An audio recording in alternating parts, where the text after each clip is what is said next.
Good afternoon, everybody. It's Jim. It's Matt. It's Thursday night football, all kinds of stuff going on. But Matt, you have some interesting news to lead us off. Why don't you take that up, my friend? Uh, well, Jim, would you rather start in Major League Baseball or college football? I got something It's in order. your choice, my friend. It's Throwback Thursday, whatever you want to do. Well, we'll start in the MLB. There was an interesting amount of qualifying offers that were accepted, and the only reason I find it interesting or really even that intriguing is based on the belief of the importance that this offseason has in the MLB in terms of the market and how different it will be in comparison to that of the future because of the what everybody believes to be a pending lockout in 2027. Mhm. Not a record number, but an extremely high number of qualifying offers that were accepted by players this week. Yeah, I mean, it doesn't surprise me because really, at the end of the day, the owners, it kind of reminds me of 1994, which um, is a if it happens, it would be incredibly unfortunate Hmm. because baseball has gotten momentum. And, we just had a World Series that had set records. Hmm. Um, it was, we've now have Japan and Korea and, you know, Australia, Canada. Everybody's interested, in baseball again. And the love affair with baseball seems to have caught back up a little bit.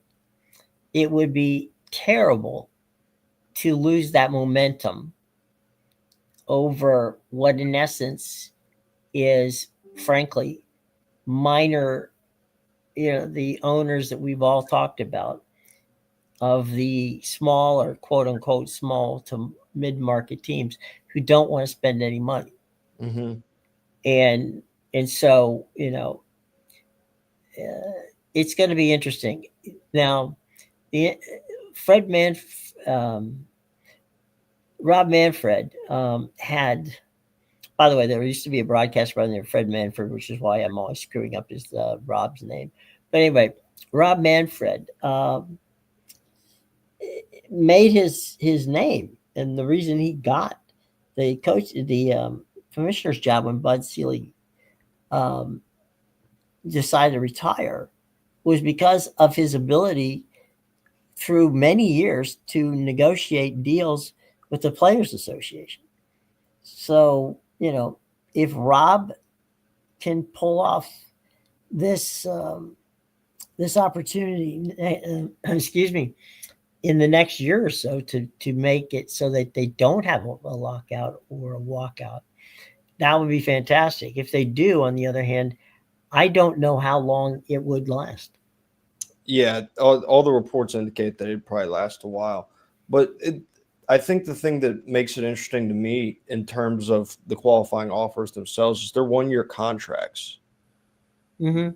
that are handed out to these guys. Now, granted, they're handed out a what is essentially a premium salary for Right. a bunch of these guys that they took. I feel fairly confident in saying that some of these guys, the Shota Imanaga, Brandon Woodruff, I'm not sure they would have fetched $22 million in the open market. Right. That's money that they got, and I wonder if that's more of a stockpiling for what's ahead or an opportunity that they just think like, hey, I've got an opportunity to get this high of money. It's one that may not come up again after we go in this lockout. Yeah. I A lot of times they're called pillow contracts, right? Hmm. And the reason that they're called that is because basically the potential player, whomever it may be, wants to take a year, kind of like a sleep year, right? Just let's just hang out and not and chill and see what the market's like. I think what they're doing is saying, okay, what if we sign this deal or go and sign a deal with another team only to find out that the balance of power now is shifted in such a way that the mid majors and the guys who are at the bottom feeders are headed, in a position where they have to spend money. At which point, I might be able to get more money from a specific team that fits my personality better than the ones that are offering. Mm-hmm. So I think a lot of it has to do with what you just mentioned. It's a wait and see game as opposed to a game that we wish to, what's we going to learn during the long term. Watch Swerver. I mean, that's where the money right now. Obviously, your Boston Red Sox are in there. Mm-hmm. The Philadelphia Phillies, of course, are in there. The Mets, who want to be in everything, are there. And here's the surprise team: the Pirates. I heard that earlier this week. I thought that was very interesting, just because I think there would be, or not, there would be. There's obvious questions as to why would the Pirates spin now? It may give you a look into what is coming in terms of that deal, or there's a very minute chance that maybe they just have decided that it's time for a change in philosophy. It's time to invest in this team. I don't think that's what's happening. I think this may be more of a show from them, but nonetheless, it would be a good sign if they were putting legitimate offers on the table for players of Kyle Schwarber's caliber. Well, I've heard one rumor, and I'm going to throw it out there. It is just a rumor. It is nothing. I have not been able to verify it yet, but some people who I know around the Pirates said that the Rays sale of $2.7 billion has gotten the attention of the Pirates, Mm-hmm. thinking that they may be able to get north of $3 billion for the team, which Mm. at this point they may very well be willing to sell to a group of investors from the Western Pennsylvania area who want to, basically bring the Pirates back to the good old days. So, read into that what you will, but you know what happened with the Rays and the 2.7 billion, which is also the same amount that Baltimore sold for. Mm-hmm. Um, and the most recent Forbes evaluation had the Pirates at just around two, actually under two. Mm-hmm. If you could figure out that you could sell it for $3 billion, Mm-hmm. uh, that would be uh, on a $310 million investment. I think that's a return on investment that anybody will take. Yeah, and I think it's one they were probably looking for when they bought the Pirates. I don't think, based on the way they've spent, this was ever something that they were in it because they Right. really wanted to have the Pirates be national contenders year in and year out. That's obviously was never going to be their goal. So there is that portion of things. But and on the bright side, if that's what gets the team to spend money and ultimately gets current ownership out of Pittsburgh, then Hmm. it's probably, however nefarious slash greedy it is on the back end of it, it now would work in the best interest of the fans of the Pirates as well. Absolutely. I mean, it's especially if it goes to a market where you've got people who are live in the area who are invested in the team and who want to see the glory days of the old Pirates come back. Mm-hmm. Yeah, that. So if that's the case, well then I don't think that he's going to sell the pens. So I think he'll stay in the marketplace with the Penguins, but um, and they're in a transition situation as well. I mean, Sidney Crosby can't play forever, um, That is nor, true. nor can Jenny Malkin. So um, they've got to be in a transition situation. So we'll have to see how that plays out. Yeah, but I mean, if they're able to get that kind of spending out of them Hmm. pre pre lockout, then that would make me feel very good as a Pirates fan. Yeah, I mean Chances. the thought of having Schwarber, plunk a bunch of baseballs into the river Mm-hmm. is a very compelling one. The thought of signing Paul Skeens to a long term deal might be a little more, um, you know, something that would be cool, but they still have time on him, so we'll see how that one works out. Yeah, I would say that would be an investment in Paul Skeens. A long term extension for Paul Skeens might be more appetizing in terms of a franchise's value than signing 34-year-old Kyle Schwarber. With all Right. due respect, because we know what Kyle Schwarber, who he is and what he can do. Yeah. He would fit more to me in Boston's plans than he would in Pittsburgh's. Yeah, yeah. It feels like Pittsburgh's definitely an odd man out, but maybe this is more of a move that's trying to signal to other people that like, hey, we're in the market, Yeah. kind of looking to spend here.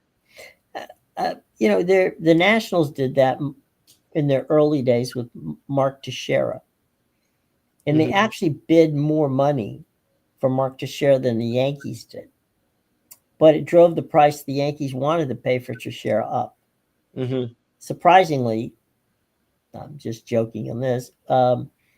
Scott Boras was, of course, Teixeira's agent.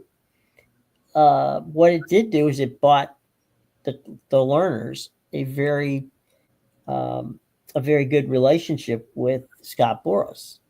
Hmm. Scott was able to get them Steven Strasburg, Bryce Harper, and Juan Soto, and those guys all come piling into the Nationals, where they all eventually left, but except for Strasburg, who after winning a World Series didn't win another baseball game for 2.5 years. Um, so yeah, it basically might be the Trojan horse, right? Hmm. Pittsburgh comes in. It's nice of them to say we'll spend the money, knowing that Schwarber is not going to go to the Pirates. Yeah, it's a similar situation to when the Rays offered Aaron Judge. I would say, Yeah, if I remember correctly, they offered him a very fair salary. I think it was like 300 plus was the number that they yeah, offered. So they came in with a fair offer for him as well. And it, with the sale, it's probably going to put the Rays in a little more favor in terms of the MLB business world. right, right. Speaking of the MLB business world, finally, after months of no surprise to anybody, NBC is back in the baseball business. They NBC Television Network had spent their relationship with Major League Baseball. They had the longest running Major League Baseball relationship until it ended back in the 90s. They're back in the business, and they will have Sunday night baseball, which will give them year round Sunday night sports programming. Mm-hmm. So that was the plan, and the plan was taken. They end up with all of the um, playoff games in the first round playoff, the wild card playoff games, all end up on NBC. Obviously, the Sunday night game ends up on NBC. Peacock gets some of the games. I think some Friday games, which they're working out right now, the final details. But that's a deal. That's a good deal. Um, Netflix gets the home run derby and opening day. They have Netflix will air a primetime game opening day in baseball. So it's kind of like a honestly to I'm I'm I'm not quite sure what that meant. Why Netflix would do that. I mean, the home run derby's fine. Yeah, cool. Um, and opening day interesting, but if you're not going to do any other baseball, why do that? I mean, it doesn't track with what if you're going to do. You're either going to do it or you're not going to do it. If they want in on Major League Baseball, it would seem to me that something else would be a better fit. Yeah, but it's weird the way Netflix has done it in terms of sports. Is that's kind of the model that Netflix has been doing with Mhm. sports in terms of they pick like their spots. Like they Yeah, want certain things. They don't want to be all in sports at all. But they've definitely shown an interest in being involved in some of the bigger events. You see it with the NFL. They do all the Christmas Day stuff, but that's all they do right. for the NFL. Yeah. So Mhm. I would say more of the same thinking here from Netflix in terms of like they don't really want to be fully involved, but a little more of an incentive for people to sign up for their service. Yeah. Um, and Jake Paul's going to fight there on November the 19th, I think it is. Hmm. So, we'll have another Jake Paul fight. Thank goodness. The world cannot live without that. Um, the irony here is that ESPN got a package in this deal where ESPN now, through its new app, is able to market the MLB TV package through their you know through their app. You can obviously get it without going to ESPN. You can always buy the MLB TV package. So, I mean, it's kind of a curious deal. Um, you decide you want to give up on everything else, but you want the MLB TV package. So So so when you say they can still market, they're not a carrier of the MLB TV package, correct? no, they have the right to sell it through their own app. Okay. So they just would get a cut of sales that come from their Well, yeah, app. you basically what happens is you can, rather than going out and buying, it's integrated into the best way of putting it, it's integrated into the app. So if you want it, right, Yeah. and you hook it up and you've got it with the MLB, the TV is in the ESPN app, then you don't have to log out of your ESPN account and go over to MLB and log in there and watch a game. You can directly, have it right there in your in your app. Okay. That makes a little more sense. So you don't have to, it's one less step to get to the baseball you want. Yeah, yeah. Which, the MLB and ESPN have had some of their regional broadcasts Right. here on ESPN Plus over the past years. So that doesn't surprise me. No, and what doesn't surprise me either is that the MLB and while MLB and ESPN have had, you know, words over what's going on, the MLB and ESPN, um, they cannot. Can MLB live without ESPN? Yes. Can Hmm. ESPN live without the MLB? Not if they're going to charge $30 a month for sports, Yeah, yeah. They just can't seem to quit each other. right? So now, if you're an NBC Peacock fan, you're going to get football on Sunday nights. You get baseball on Sunday nights. You get basketball on Sunday nights, which gives you year round 52, you know, days out of the year a Sunday night sports package. Hmm. Yeah, So, um, you know, they they will continue to have that package. So for NBC, I think it's a wise move. That way, they corner Sunday nights. Sunday nights have traditionally not been a good night from television standpoint, ratings wise. So, why not counter program by putting sports on? yeah. And I mean, that's what they've obviously always had Sunday night football. Well, I say always. In my lifetime, Sunday night football has only ever been on NBC. So that I've become synonymous with Carrie Underwood's waiting all day for Sunday night.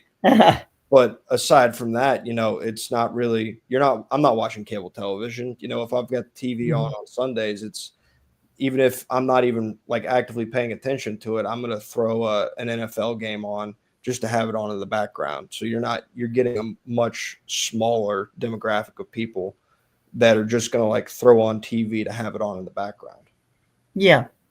Um, I think that what what they've done in that realization is, if you think about it, scripted programming can cost anywhere up to 23-24 million dollars an Mhm. episode, okay, to produce. It doesn't cost anywhere near that to produce a baseball game, football game, or basketball game. No. So you get 3 hours of content, right? And you don't have to spend a lot of money on it.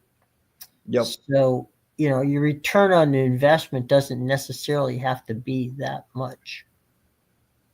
Correct. And so it works for them. It's the theory of the case that Fox has done with college basketball and college football, is airing broadcasts on Saturday nights. With the theory of, okay, this is cool, we can do this, and away we go. So just saying, that might be a good idea for NBC. And NBC also still has the Tuesday night package and the Monday night package, have on which they have with the NBA. So, Mm-hmm. and then of course, remember in 2028, the whole Major League Baseball package gets back up for real, for a deal. And maybe at that point, Netflix decides, okay, maybe we'll go in for the playoffs, or maybe we'll go in for a much more robust package. And while we're talking about TV, just for a moment, Apple TV and EMLS have tweaked the deal that they have, so that um, Apple TV has the rights now to Formula One starting in 2026. And they decided that what they wanted to do was not put it into a an extra deal. In other words, you can you can get F1, a race or two on Apple TV, but if you want the whole package, you have to buy their version of the package, Mm-hmm. which is what they did with the MLS. They said, okay, we'll give you 1 or 2 MLS games over the weekend, but if you want the whole package, well then you have to buy the MLS package. Now, starting next season, the MLS will, on Apple TV, will be, you'll have the opportunity to watch whatever soccer game you want. It'll stream much like Paramount Plus, where you get, and Peacock, where you can pick from 2, 3, or 4 games on the course of any given Sunday morning or afternoon. So that's a tweak which I think, if you're an Apple TV fan, it's a good thing. It's a good thing for the league, because you got more eyeballs watching more teams. And they have MLS 360, which is kind of like the red zone. A little more difficult to do that with soccer than it is with football. Mm-hmm. But on the TV side, I think that was a good move. Yeah, definitely.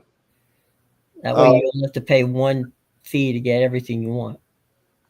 yeah, which I mean, now is the model that people, maybe not necessarily all companies are going for, but it's the Uh-huh. model that people now more than ever are looking for.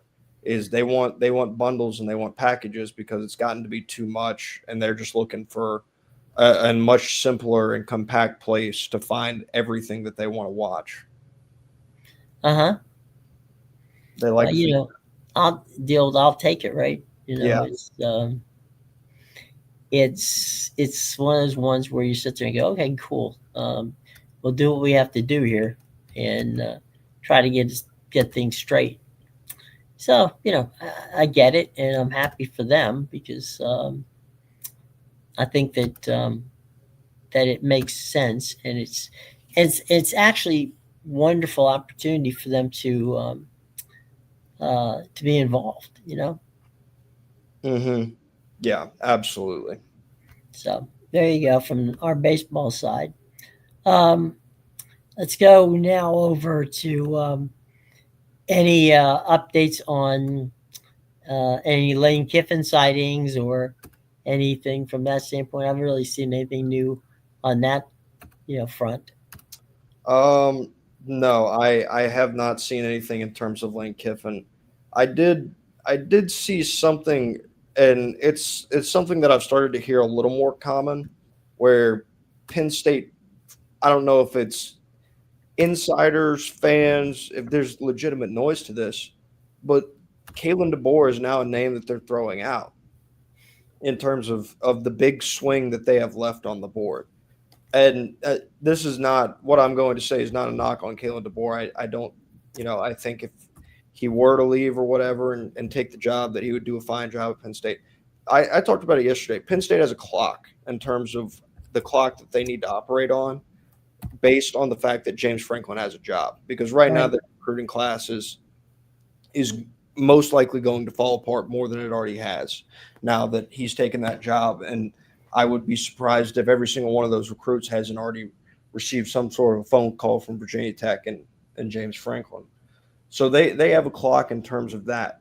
But if you're gonna wait around, say Kalen DeBoer is your big swing, and you're gonna wait around on him, the thought process and where that would work out would be him losing to Auburn. So you still would have like 2-ish weeks to go, which isn't the end of the world. But outside of that, what are you doing if you're Penn State? Where's the next place that you should go? Again, Eli Drinkwitz is a name. I think you mentioned in the pre-show that you were heard a lot about NFL coordinators and looking to go the younger NFL Right. coordinator out of Penn State. That's what I've been hearing. There's some guys that have been involved with the Eagles, with the Steelers. They're young guys. They're you know like quarterback coordinators, that type of stuff. And I think that those are the kind of guys that may very well um, get a swing in that regard. Hmm. So we'll have to see what's going on. Brian Dubal is a name I've heard. I don't know if Hmm. that's going to raise the, you know, we all know that Jeff Brom is one of the ones that, but that doesn't look like it's going to happen either. Yeah, and it's I think this is a cautionary tale for people in like that are looking to move off their head coach in Penn State. Like Penn State's a pretty good job, all things considered, I would say, in the cycle, and Hmm. they're having a tough time finding somebody that I think fans would deem acceptable to a certain Right. extent. So it is definitely a place. So if you're a place like you're a Florida State, thinking about potentially moving on from Mike Norvell, now you're a lot more hesitant. And we said I had made mention that LSU coming open might have that effect on people. I think more than that, just looking at the pool and where these the current talent is in terms of the coaching pool, you're much less persuaded to fire your head coach than you would be potentially in a different cycle. I'm going to give you a name, and it's somebody to keep an eye on. It's the Ohio State offensive coordinator Brian Hartline. Hmm. Brian worked with Urban Meyer, and when he was at Ohio State, and I think he's somebody. He's not a big name, but you know, you can't you can't look at what he's done at Ohio State and basically look at it and say he's not done well. Yeah, no, I mean there's been the multitude of pictures of that Ohio State bench when he had the guys like Marvin Harrison Jr. and Jackson Smith and Jigba, Uh huh. all those guys that were on the roster at one time. Chris Olave, I believe, was there at the Right. same Yeah. as well. Emeka Ibuka. So like their wide receiver room has been a factory, and that's where he started. Was he started Hmm. in the wide receiver room? Has only recently moved the offensive coordinator role after Chip Kelly left last year. But as right now they have one of the Heisman frontrunners as well. Like Julian Sayin has more than done his piece in terms of that offense this year. So, yeah, when you look at it, you've got a guy who has recruited at least the wide receiver position. I know he's Mhm. helped in a lot of other areas there at Ohio State, but he's recruited that the best in the country over his time span there. And then now you are on the offensive side of things, and you haven't seen a drop off from this Ohio State football team in terms of their offense. You've seen Julian Sayin, a relatively fresh quarterback, feeling really comfortable in this system as well. So he's done every bit of his job, and talked about the recruiting, how important it is to be able. You're going to have to match James Franklin now. He's a guy that could definitely do it. Oh, absolutely. One other name to keep on you again in the OC category, a name that keeps popping up for a number of jobs is Dan Lanning's right hand man, and that would be Oregon's OC Will Stein. Hmm. Yeah, Will Stein's another one that's been hot, which I think is a little more curious in terms of where Mm-hmm. Oregon's been. They've been obviously Oregon's last offensive coordinator is currently in Arizona right now, Mm-hmm. feeling a lot of success out there at Arizona State with the Sun Devils and Kenny Dillingham. So, in terms of a position that has produced good results, that offensive coordinator position at Oregon has. Mm-hmm. Um, their offense has left a little bit to be desired at points during this season, but you can also point and blame injuries. But again, you can't fault the recruiting. The recruiting background of this guy is something that is more than attractive enough for these big time programs. Yeah, and just like you know, both these guys are in their 30s, Hmm. and I think that has something to do with what is going what's going on in this in this whole situation. I think it's very interesting. He was of course a quarterback at Louisville. He basically was Teddy Bridgewater's backup, Hmm. and he's worked. I mean, he's basically done his due diligence. The guy stayed on, became a graduate assistant in Louisville. Then he was quality control at Louisville. Then he was quality control at Texas. Then he was assistant head coach, at a school in Texas, a high school. Then he was a passing game coordinator for UTSA. Then quarterbacks coach at UTSA, and finally landing in 2023, the opportunity to be the quarterback coach and game caller for um, for Oregon, which meant that he spent a great deal of time with Bo Nix and and the gang out there. So um, if you're looking at offense, he could be a guy. It's also an interesting dynamic of you mentioned Jeff Brom's name in a lot of those in a couple of these head coaching searches. And if Brom comes off the board, you would have to think that the alma mater would give Stein a head call or a call and gauging his interest in that position. You would think it would make sense. What what weird things, you know, the top guy on the Penn State board is Mike Elko. Now, on what planet does Penn State think that the head coach of Texas A&M is going to take the Penn State job?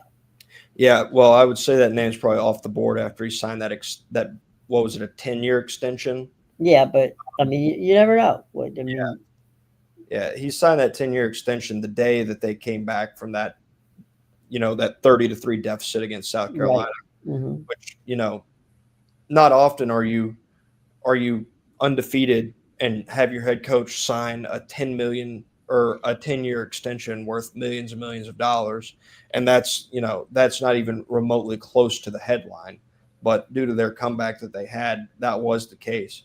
So it got lost in press a little bit. Yeah, I don't know what Penn State has been thinking in terms of their job.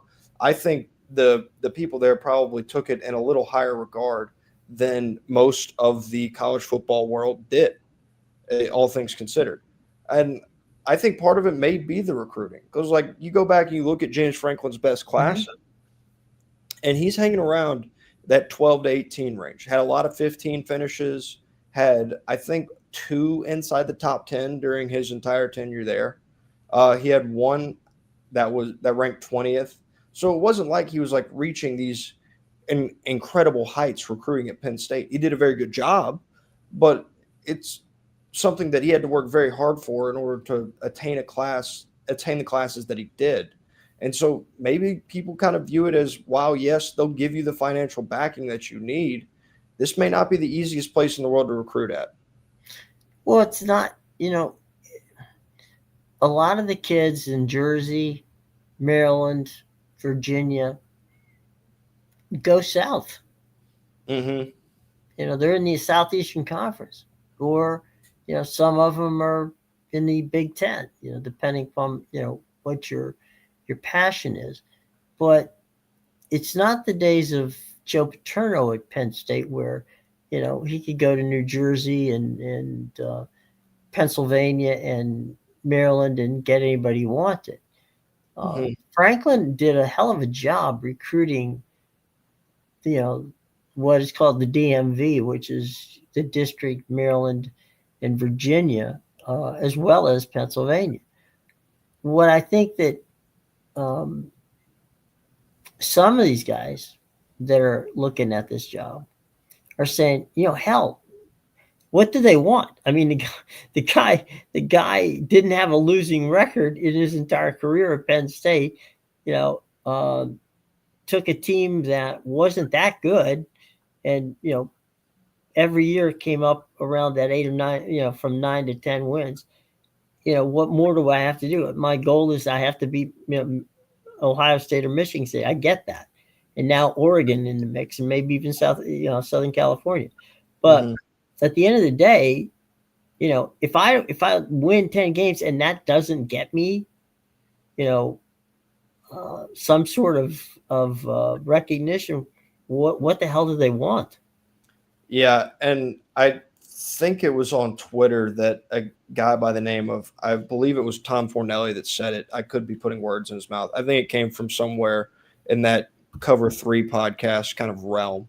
They said cover 3 usually gets themselves in that kind of stuff. Yeah, they said James Franklin's biggest crime while he was at Penn State was him not turning Penn State into Ohio State, which honestly feels like a very fair assessment of the way things went during James Franklin's time at Penn State.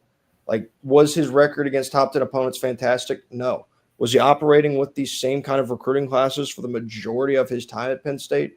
No, he wasn't. Like, Ohio State's signing, they're signing a top 3, top 5 class annually, and you're sitting inside the top 15 annually. So while maybe you could have expected, because I think there were some years that you could definitely have expected to win. 2018 when you had Saquon, like you hit on guys and you have a lead in that game and you've been competitive in these games and you could win. But you're in this position to win despite what your talent roster was overall. So it's not it is a bit of what feels like an unfair statement or an unfair set of circumstances for potentially what Penn State people expect out of their head coach. You know who I'm gonna throw a name out there, and this is now Jim Williams playing the athletic director at Penn State. A guy who I would strongly consider hiring is Brian Kelly. Brian really did well when he was at Notre Dame, recruiting that same area. Mm-hmm. He knows the Big Ten because obviously when you're Ohio State, you play half the Big Ten, in your non-conference games. Mm-hmm. So, I would, I'd give him a call. Yeah, I mean, and by the way, with the amount of money that that LSU's going to end up having to pay him, you might be able to give him a trial run here. Say, look, let's go for 5 years at X, with with the possibility of an extension. Plus, I think Brian Kelly's pissed off enough to want to go and prove that he's good. Yeah, I mean, there's definitely got to be a part of Brian Kelly that wants to get back into coaching just because you would guess that Brian Kelly is a competitor in the realm that he's been in for his entire career, Right. in a Division I head football coach. Like you have to have some competitive fire and edge to be able to do that. I know all the stories about him kind of taking off, but I mean there was not a nice thing said about Brian Kelly when he left LSU. There's Mm-hmm. been a lot of they're not defamatory statements necessarily, but a lot of negative things said about him since his exit at LSU. And that would be a chance, depending on where this head coaching search goes, for him to have a place where he could compete at the highest level at Penn State. Well, we talked about it yesterday, right? Using your word revenge. James Franklin didn't hesitate. James Franklin he wanted back in the game, and he wanted a place where he thought, you know what? If Penn State thinks that I can't coach, I'm going to take this team, this Virginia Tech team, and make it, a power in the ACC, and I'll be in the playoffs, and they'll be outside looking at me. Mm-hmm. Yeah, I Now, mean that's and I kind of think Brian Kelly's the same kind of guy. yeah, I would say so. I thought it was telling that James Franklin has said everything correct throughout this entire process. Yeah. But you can tell he harbors some animosity, as he should. As he went yesterday in his press conference and talked about Virginia Tech having an airport Mm-hmm. right on campus, and that was long has long since been James Franklin's big grift up there at Penn State, was that the airport was not big enough to house the kinds of planes that Penn State needed to house. Mm-hmm. So it was very much a nice subtle little dig that he had. But yeah, I would expect Brian Kelly to have a similar mindset in terms of what he would like his career to end on, because I just refuse to believe that's how Brian Kelly wants to end his career. Well, and in fairness, okay, and we know this because we're guys who have been around both, in my case, the Big Ten, but also the Southeastern Conference. There's you got to have a fit to be in the Southeastern Conference. You just can't parachute your way in from success in another conference and be successful in the Southeastern Conference. And I often thought, what the hell were they thinking when they hired him? Because he really didn't have um, any real Southern roots. And from that bizarre press conference at the beginning of his tenure to now, it's like, dude, what the hell happened here? Well, why are you even wasting your time? Um, this is, not that he was a bad coach there. It was just that, and by the way, a lot of the stuff said about Brian Kelly, and I have never been necessarily an overwhelmingly Brian Kelly fan. Um, LSU wanted him out. And believe me when I tell you, when that happens, they're going to print stuff that is there maybe a kernel of truth to it? Yeah. But is it far less, are they taking a small thing and blowing it out of proportion? I bet you dollars to donuts that, yeah, that was LSU. The LSU fan base was never on board with hiring Brian Kelly. The LSU alumni was never on board with hiring Brian Kelly. And, that was one of those things where, it's like England and Brexit. The day after you wake up and think, what the hell did we were thinking? Mm-hmm. So I'm not so sure that, was the success or lack of thereof at LSU more Brian Kelly's fault, or the fact that Brian Kelly thought he could go to LSU and win, or the fact that the boosters and the people at LSU just didn't feel that Brian Kelly was ever the guy.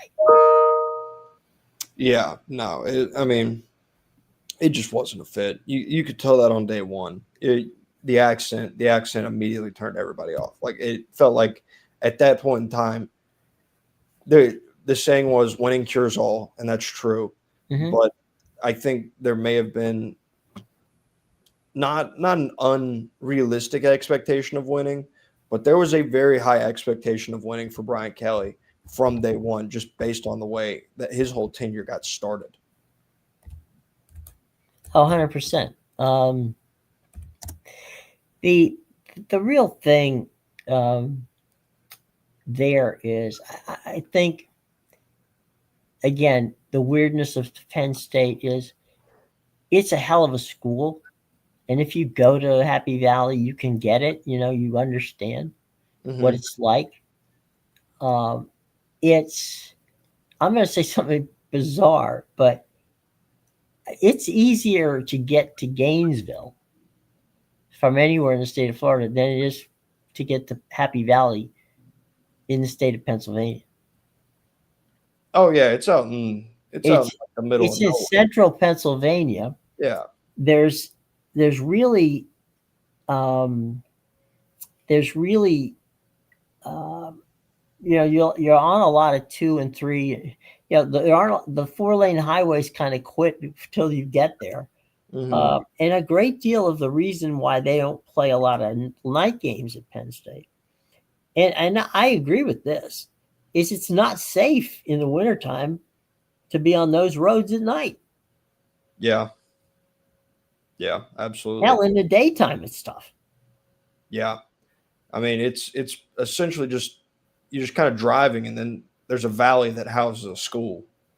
Yeah, So, you know, and it's, and he's right with regard to you have to go almost I think it's to Harrisburg to the airport, so you're not really close. You're an mhm. hour bus ride from where you landed to get to the damn school.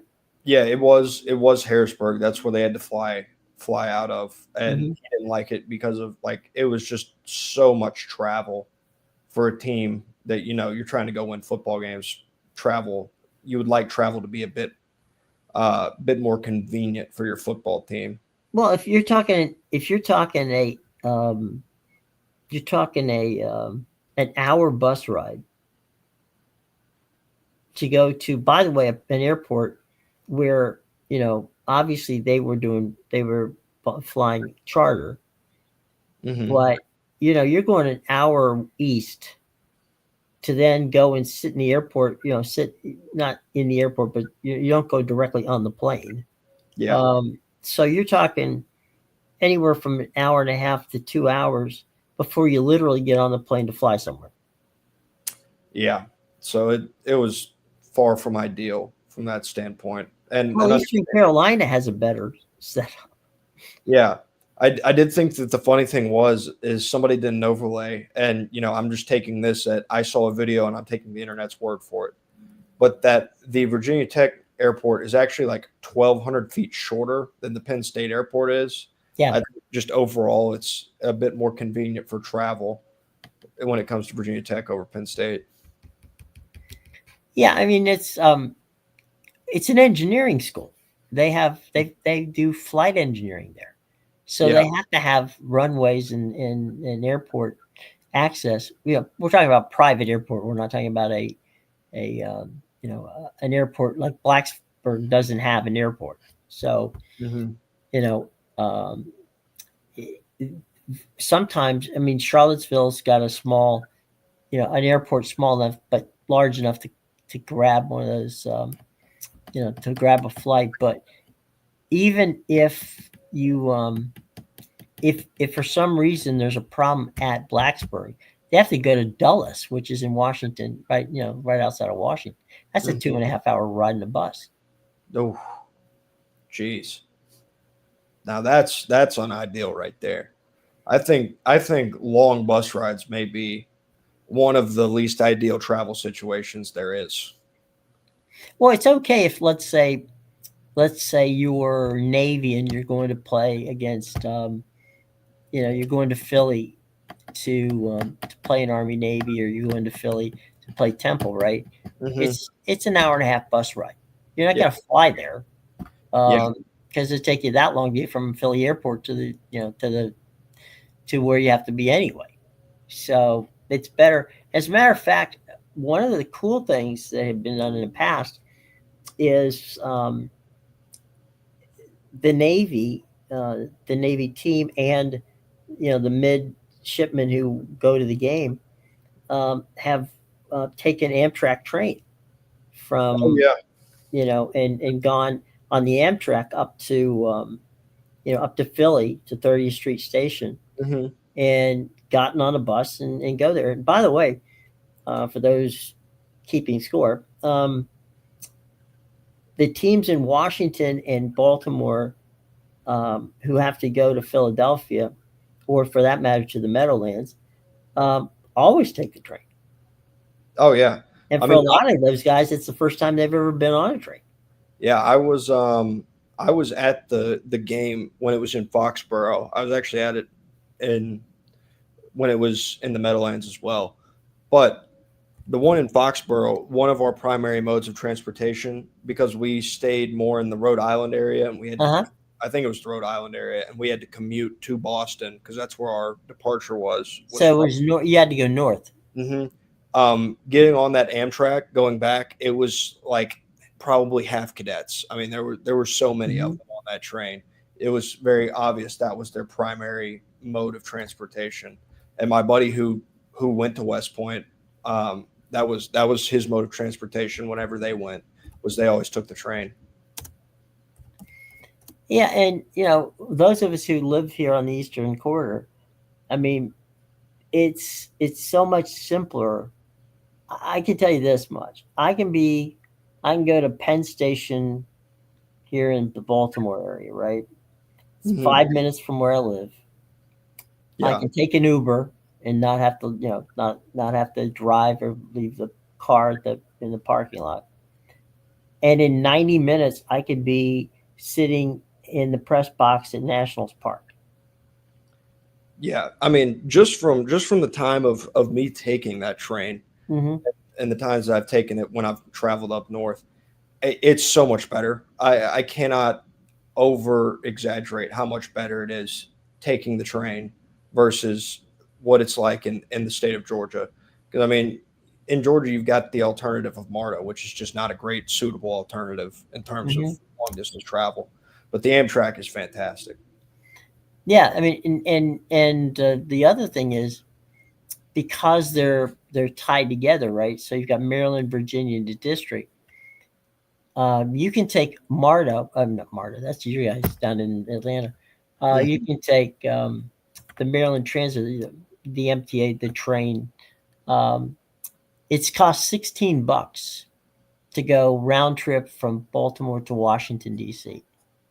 It then costs you another $8 to go from on the metro.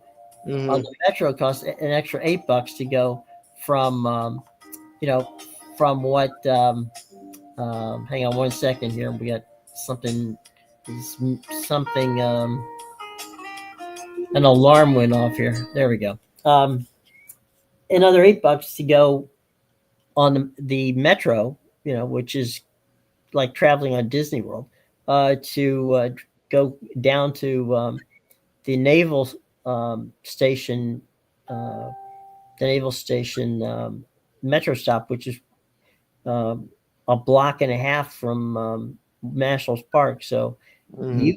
you can literally get on the train, go to Union Station in DC, get on the metro, go to there, and you're literally only outside for approximately the 20-minute walk it goes from the metro to the station to the stadium. Yeah, no, it's fantastic. And it costs less than parking the car. I think that's was my favorite part about it. It's like you're like, all right, well, got to pay for this train. Oh, it's $8. Okay, that's so reasonable. Like I can't pay. I can go park it at Hartsfield Jackson for 1 hour, and that cost me 10. So in And terms of and you're lucky and you have to take a bus to get to the airport. yeah, exactly. Like literally when I picked my friends up for a wedding recently, and I think I was there for 2 hours, and it cost me $20 to park at Hartsfield Jackson. It's ridiculous, but yeah, I mean, like Marta talked about it being a suitable alternative. Like Marta here, that's not something where like it's not something that you can just take and it'll get you close enough to home. At least not for where I live, which is only about roughly half hour, 45 minutes north of Atlanta to my hometown. And you can get to where you're like 20 minutes away on MARTA, but you're not really getting any great benefit from taking the train the way they have it presented. Yeah, and I've been down there in Atlanta, and anything you can do to avoid the traffic in Atlanta is greatly appreciated. Absolutely. Uh, and MARTA, MARTA to get you from point A to point B is not bad, No, uh, but it doesn't always get you exactly where you need to go. no. So you do your best to make it work, and we'll see. Yep. We do have a Thursday night football game tonight though. Yes, I was hoping that you would get to that. Go Yep, ahead. yep. We are there. We do have Thursday night football. That's right. Louisiana goes on the road to Arkansas State. Well, that's definitely. I can't wait to hear how Michael's call that one. Yeah, no, but the Bills go on the road to Houston to play the Texans tonight. And a battle of teams where Houston has surged back in a way. They're 5-5.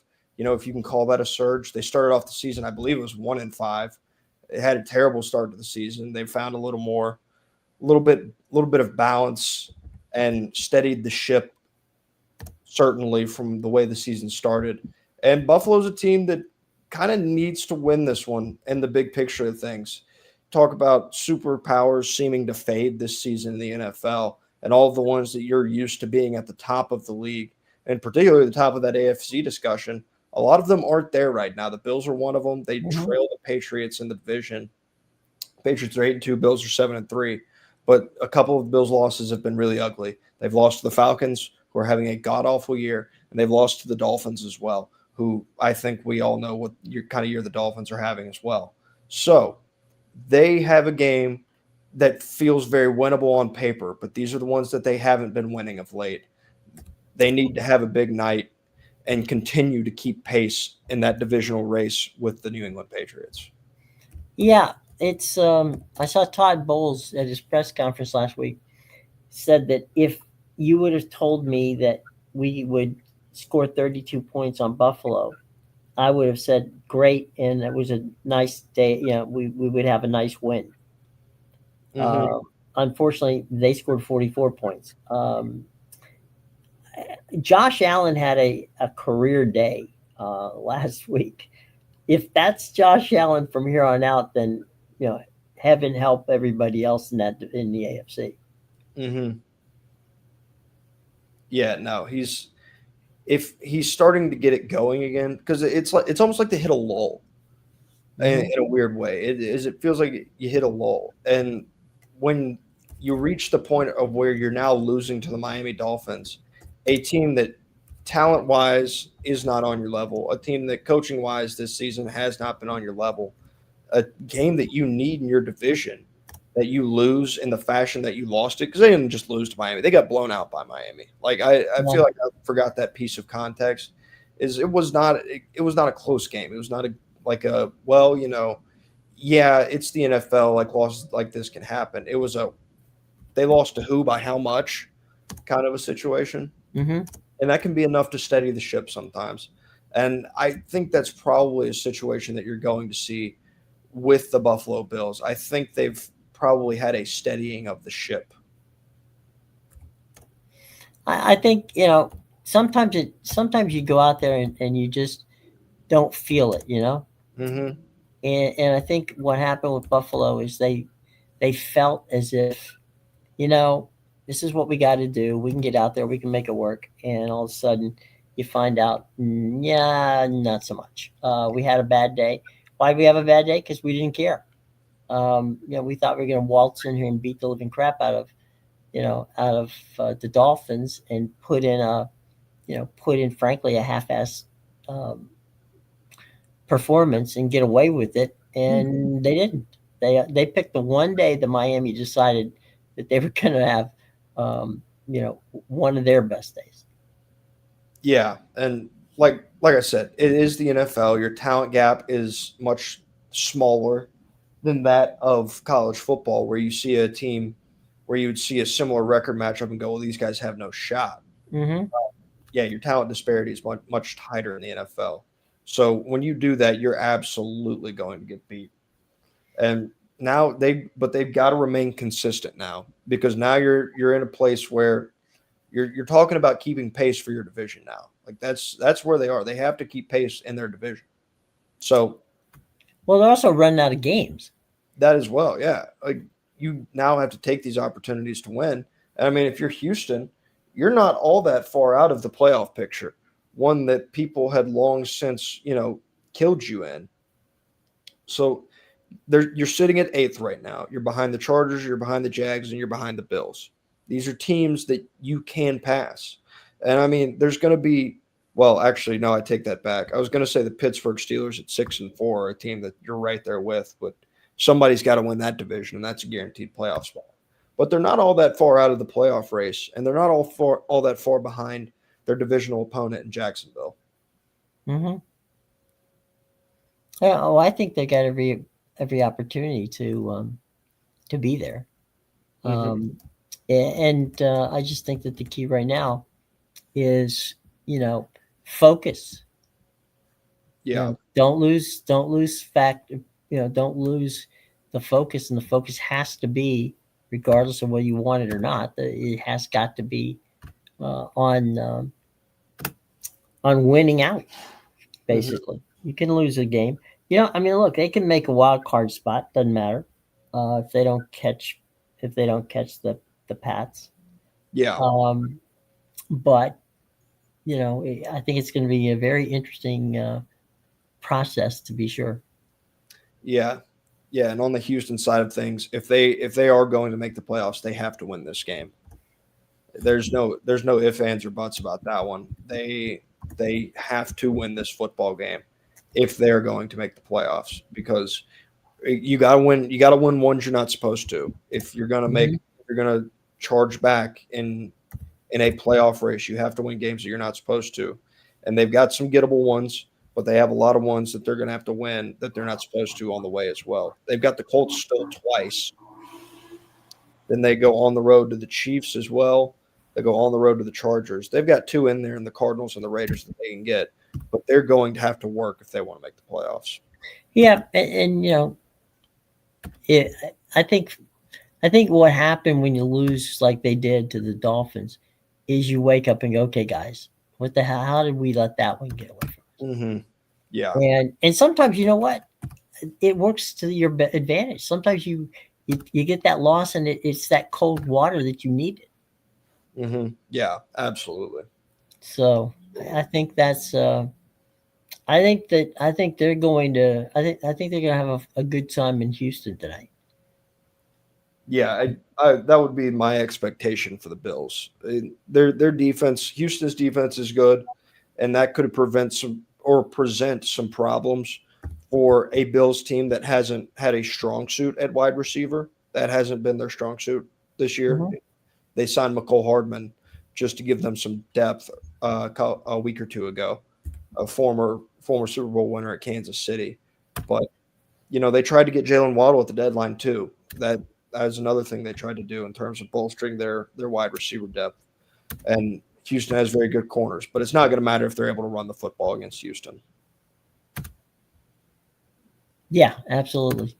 It's going to be a very interesting. It's going to be an interesting situation of how it goes. Mm-hmm. Absolutely. All right, well, let's go, boys and girls. It's been fun. Tomorrow is Friday, so we got a whole bunch of fun stuff to talk about. I'm going to focus my attention on the Oregon USC game for the weekend. Mm-hmm. I think that might be one of those games where we sit back and go, okay, let's see who can come out of this one, in a better situation. So, is there anybody you're looking at? Any things that you want to share with us about what you're looking at this weekend?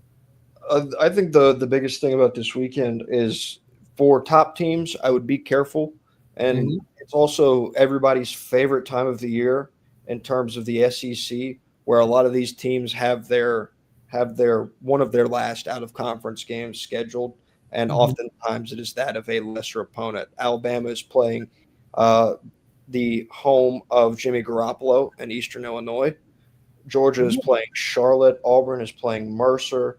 So there's a bunch of games just like that are on the SEC slate that really angers a lot of people because it Rutgers at 5-5 is a real gauntlet for Ohio State this week.